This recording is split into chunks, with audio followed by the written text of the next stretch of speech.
A lot of people do have this weird dichotomy of view of God, as if he's not the same God as in the Old Testament. And how do I put this? I'm not surprised. And I think there's this ebb and flow through society. There was a season where people that was just the prevailing thought, was that God is this wrathful, hateful God, even in the New Testament, that like today. And then there was a pendulum swing, and I think people got a little more biblical, but then they went too far, and then some people were like, no, man, Jesus was a hippie. It was cool, you know? And then so we experienced another pendulum swing, and it's kind of this back and forth that takes place. And again, that's where we got to find this middle ground where instead of looking at God as being just evil and wrathful in the Old Testament, which he did have that, but he was also dealing with a larger span of time. And this is the thing, pal. Let me ask your thoughts on this, man.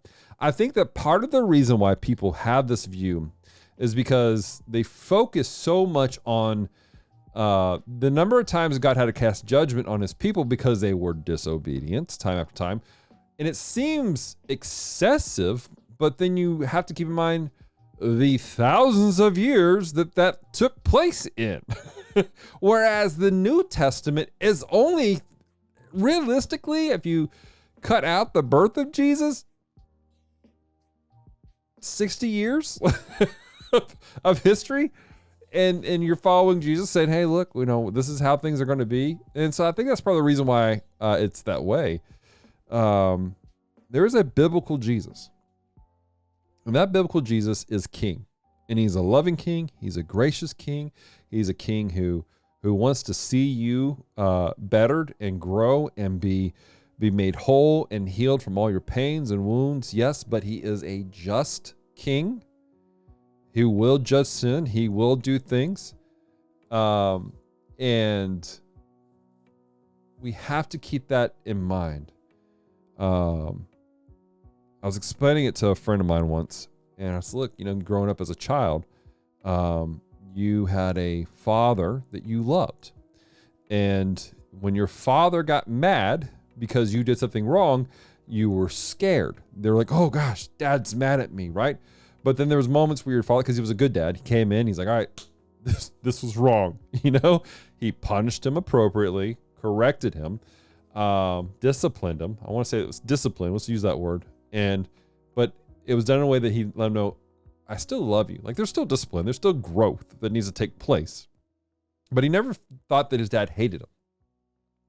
He never thought his dad was despised him and was just looking to get after him. I have known people who have had terrible parents who were like that. But in this case, this was a decent situation. And I said, this is how God is. God has to handle things. He's just. But it doesn't mean he's happy about it.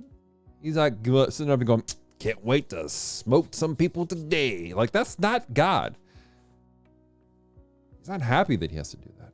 But because he is just, he must. But that's where the grace comes in. That's where Jesus comes in. If we submit our lives to Jesus, we submit our lives to the cross, to the sacrifice that does take place, then we can walk in grace and grow and learn. It's not just about a mind shift change of behavior. It's not behavioral modification, but it's a heart change on the inside. It says, I want to do things in a way that is pleasing to the Father. And that's a back and forth, man. We have to grow in that. Some people, it's quick, easy, bloop, they're good to go. They're like a jet ski. They're just out of the way. Some people, they're like a cruise ship, and it takes a long turn. And through that process, they see things and they have to go, God still loves me. He's correcting me because he loves me. He wants to become what I need to be. Hope you guys like that video where we're talking about how we view God. That came from a live stream where we do what we call Play and Pray every week on YouTube and Twitch, where we play video games, we talk about Jesus, we do a Bible study, we do life with people. And I want to encourage you guys to subscribe to our channel if you like more content like that. Also check out our website, geekdevotions.com. And also, if we can pray with you guys, let us know. Leave a comment down below. And one of us will pray for you. We'll encourage you as the best we can. We love you guys. Remember, stay devoted. Peace and love.